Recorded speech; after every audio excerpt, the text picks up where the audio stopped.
terkait dengan apa ya? Dengan eh, budaya bahari itu kan. Di Bangka itu kan apa ya? Banyak pantun-pantun nasihat itu juga menggunakan ikan.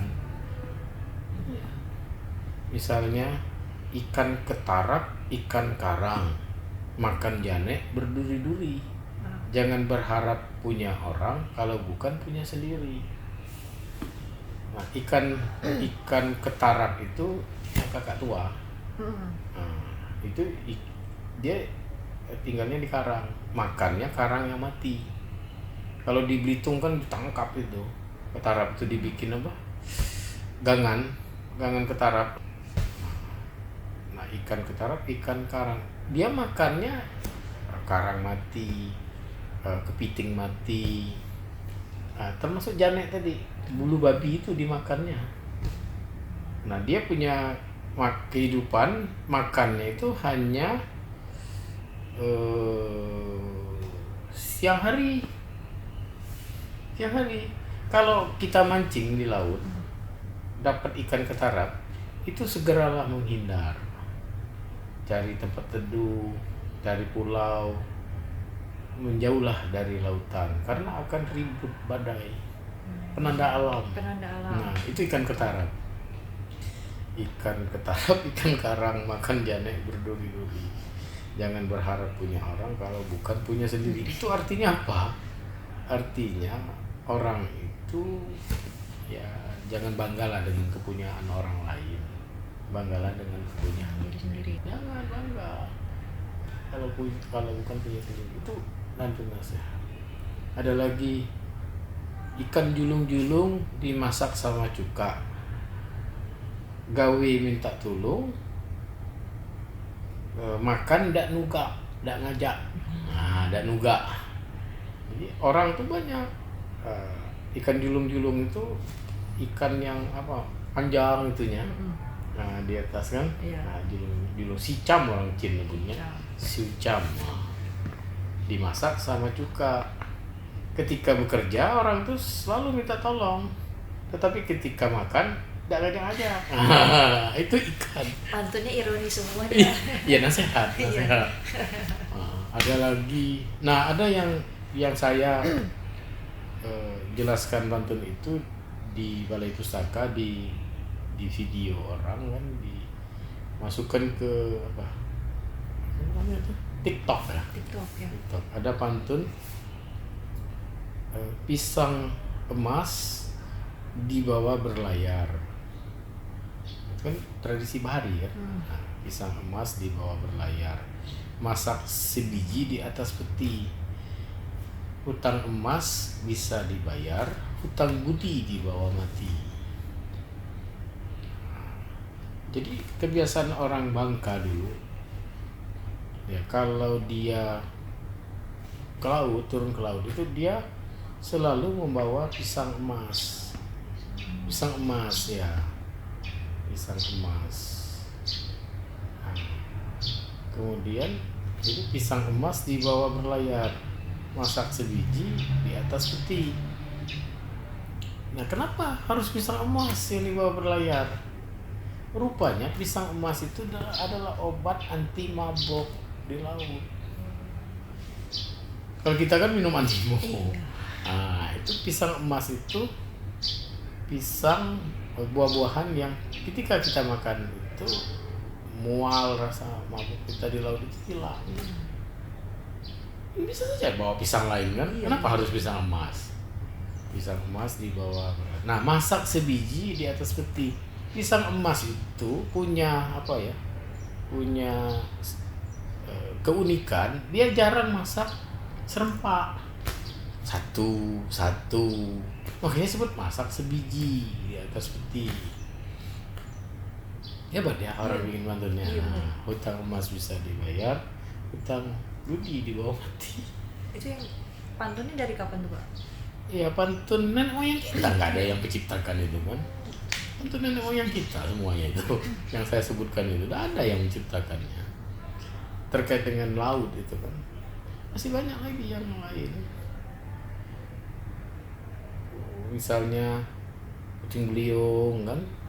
Puting beliung itu kan orang-orang dulu punya mantranya untuk membuyarkannya kan. Dibaca mantra kan, misalnya dia azan terbalik, Langsung terbalik. bisa enggak? Dari akhir. Nah, jadi kita kan taunya dari Allahu Akbar sampai ke hayya 'alas shalah, hayya 'alal falah, ini dibalik. Nah, sehingga itu syaratnya kan, syaratnya. Sehingga puting beliung. Tapi kan untuk melakukan itu kan harus belajar kan. Iya. Nggak bisa kita membalikkan langsung. Dari mana kan? Iya. Harus dulu. Orang hafal Pancasila aja. Ditanya sila keempat, Mikir dulu. diputer kan. Sila ke satu kan, diucapkan dulu Iya, baru diurutin 4 kan. dulu. Nah, apalagi azan kan Azan. dibalik. Itu kan banyak kan apa? Termasuklah yang tadi lepu apa tadi ya? Hantu laut tadi kan. Itu harus dipelajari oleh orang-orang yang mengenal tradisi di lautan, kearifan lokal. Penanda misalnya kan, kenapa ada tempat yang diberi nama Mantung? Ada tidak Mantung? Tempat di Belinyu nama Mantung. Mantung. Nah, Mantung itu mentung. Jadi kalau orang laut itu di apa? Orang ke Teluk Kelabat ini kan, di Teluk Kelabat ini, dia melihat guru. Nah, guru bunyi guru. Sudah mentung kan ya, sudah lamantung. Sehingga tempat itu disebut dengan Tanjung Mantung. Bunyinya di situ. Nah, maksudnya orang yang di Teluk Kelabat ini segeralah menyingkir karena tidak lama lagi akan hujan. Itu tanda-tanda alam kan, harus dibaca itu. Nah, arah ya di sini nih ada Melale namanya tempatnya, Melala itu rupanya arah antara apa ya, barat laut, sudah barat laut, utara ya, timur laut, timur. Nah, antara barat dan barat laut itu nama arahnya Melale.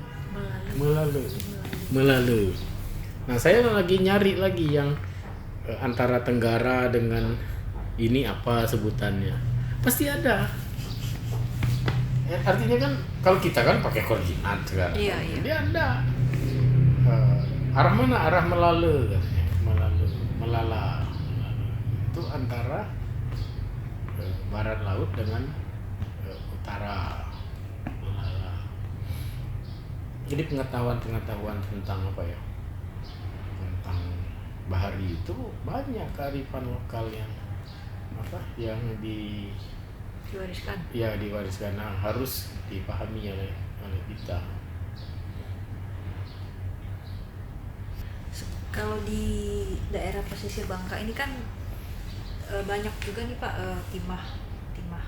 Iya. Ya itu sebetulnya kalau untuk sekarang ini termasuk mengganggu atau memang menjadi salah satu mata pencaharian orang-orang di pesisir ini Pak? Awal peradaban Bangka itu, pusat-pusat peradaban Bangka itu awalnya ada di pesisir barat, ya, pesisir barat ini ya. Nah, berdirilah kota-kota seperti Mentok, Kota Kapur, Kota Waringin, kemudian Tobuali, ya, Permisang. Nah, kenapa peradabannya ada di pesisir barat? Karena berhadapan dengan pusat-pusat kerajaan besar di Sumatera. Artinya orang belum mengelola sumber daya ekstraktif timah itu. Jadi peradaban di pesisir barat ini tumbuh dan berkembang karena berhadapan dengan pusat-pusat peradaban di pesisir timur Sumatera seperti Palembang, kemudian Jambi, Melayu. Melayu, Minangkabau, tumbuh peradaban di pesisir barat. Jadi mulai dari Kota Kapur itu abad ke-5 kan, sudah ada peradaban yang maju di Bangka, ya, yang peradabannya itu sangat tergantung kepada the favorit komersial kuas namanya kan, pantai niaga yang favorit ya. Selat Bangka ini kan merupakan selat perdagangan di bagian barat Nusantara kan. Nah, dia sering juga disebut dengan the favorit komersial kuas. Jadi pantai niaga yang disenangi, dilewati oleh kapal-kapal dari India, dari Cina kan, sampai ke wilayah Nusantara kan. Nah, pusat peradaban itu kemudian bergeser dari pesisir barat ke pesisir timur, ke sini. Nah, bergeser sekitar awal abad ke 18, awal abad ke 19 ya, awal 19. Ketika bangsa asing kulit putih datang ke Bangka, kemudian berkembang revolusi industri di Eropa, timah menjadi komoditas penting di pasaran dunia. Ternyata melalui penelitian bahwa kandungan timah itu banyak terdapat di pesisir timur. Ini disebut dengan sabuk timah dunia itu ya, Tinsbel. Tinsbel, sabuk timah dunia. Kemudian berkembanglah kota-kota baru, kota-kota baru, Belinyu, Sungai Liat, Merawang, Pangkal Pinang, Kobak. Nah, itu kota-kota baru awal abad 19 yang sangat tergantung kepada penambangan timah. Nah, jadi timah di pesisir timur ini awalnya hanya dieksploitasi di darat, eksplorasi di darat, tidak di laut. Nah, jadi tahun 1920-an ketika pemerintah Belanda mulai melakukan mekanisasi dalam penambangan, mulai adanya mekanisasi kan, menggunakan tenaga listrik, menggunakan kapal keruk ya, 1920-an itu. Nah, mulailah mereka mengeksplorasi di pesisir pantai. Ada tambang misalnya di Sampur kan, di pesisirnya kan, tambang 24 namanya. Sampur itu Zandvoort. Zand itu pasir. Fort itu kampung lah ya, pelabuhan. Jadi Belanda itu ingin menjadikan wilayah itu seperti Zandvoort di North Holland di Belanda sana kira-kira.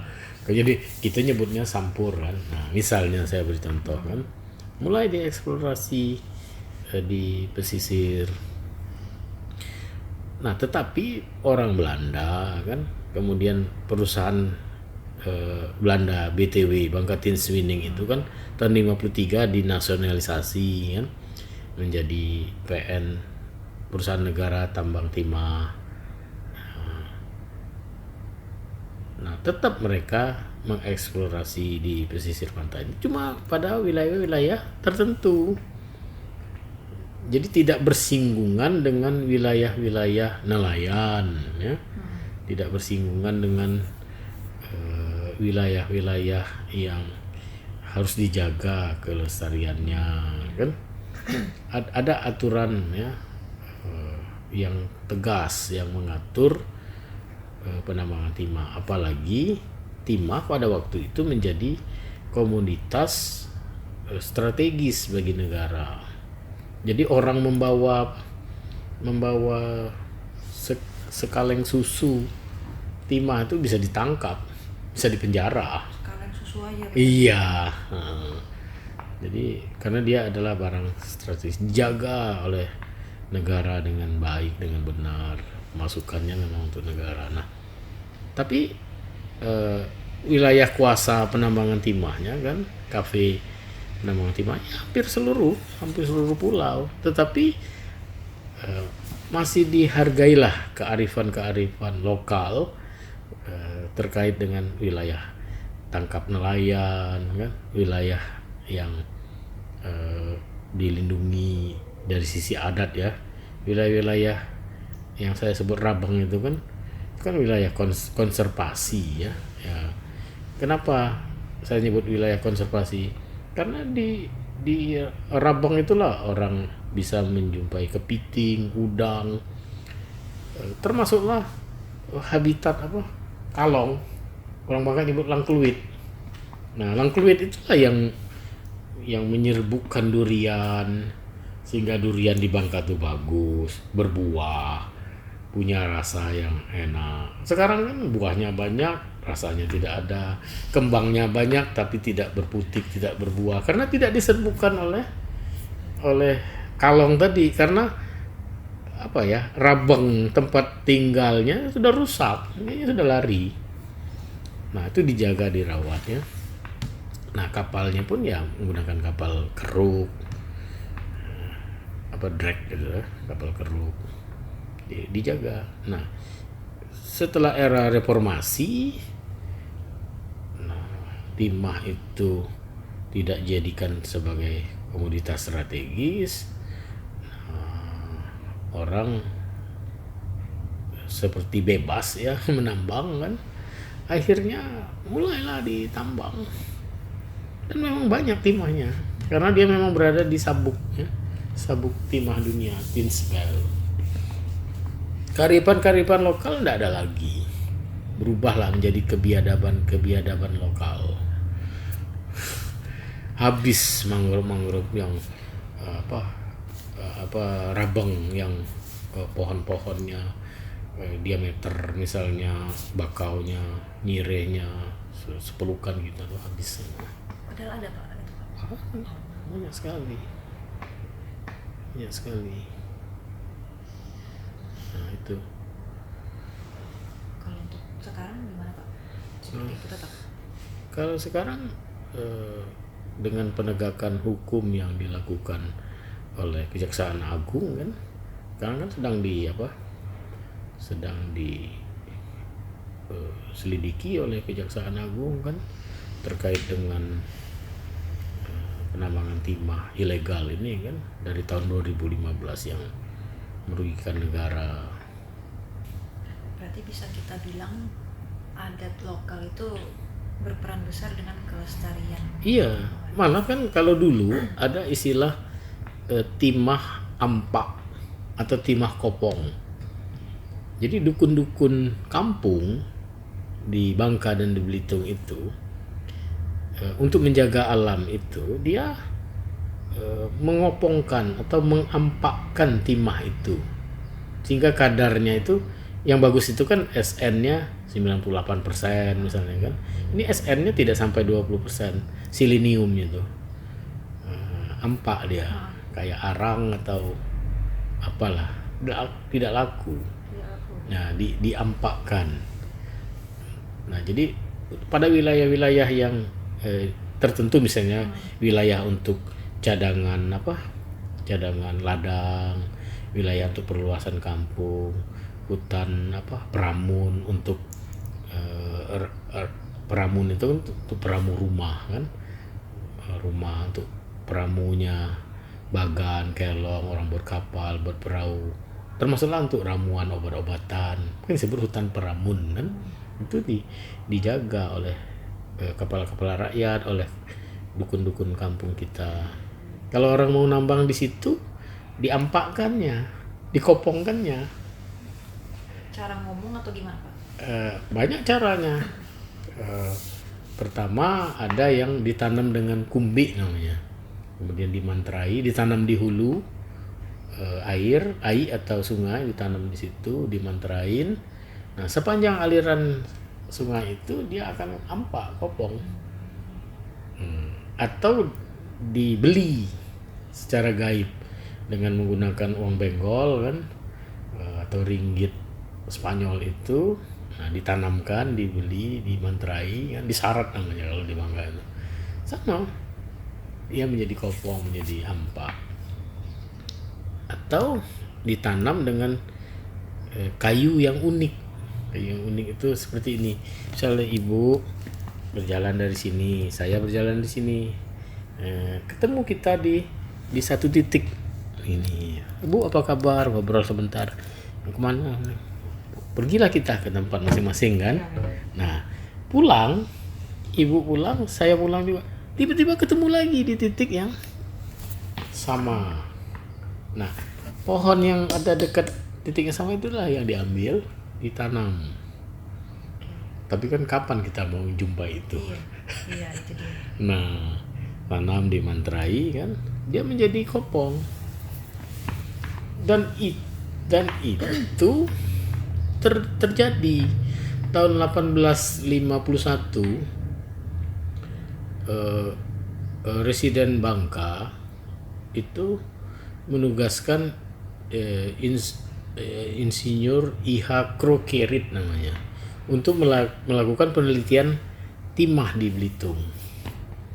Nah, oleh Depati Belitung ya, Depati Cakraningrat 8 Kak Arahat, ditugaskannya dukun-dukun kampung di Belitung itu ngikuti kemana Krokerit melakukan penelitian terhadap kandungan timah di Belitung itu. Mana wilayah-wilayah yang secara adat dijaga, dilindungi, diampakkannya. Sehingga hasil penelitian Krokerit itu mengatakan bahwa timah di Belitung itu kandungannya rendah. Jadi kalau pemerintah mau menambang timah di Belitung, saya sarankan lebih baik tidak usah, serahkan saja ke swasta. Nah diserahkanlah kepada Baron van Tuyl, para baron di Belanda sana kan, Baron van Tuyl Kereskorin itu. Nah, ternyata timah di Belitung itu banyak ya. Salah dia menganalisanya. Banyak yang dianalisanya itu yang sudah diampak, sudah dikofongkan oleh dukun. Nah sehingga ketika dikelola oleh Baron van Tuyl justru untung, dan timahnya hampir menyamai kakak tuanya, saudara tuanya Bangka. Dan timah Belitung itu di Singapura menjadi terkenal. Nah daerah-daerah seperti Mendo Barat, Jeriji, daerah-daerah di Bangka Selatan ya, Mendo Barat, kenapa tidak ada timah? Karena sudah diampak, sudah dikopongkan. Ketika dia dikopongkan, sulit untuk mengembalikan lagi, memanggil perinya itu. Kata orang Bangka kan berperi dia kan.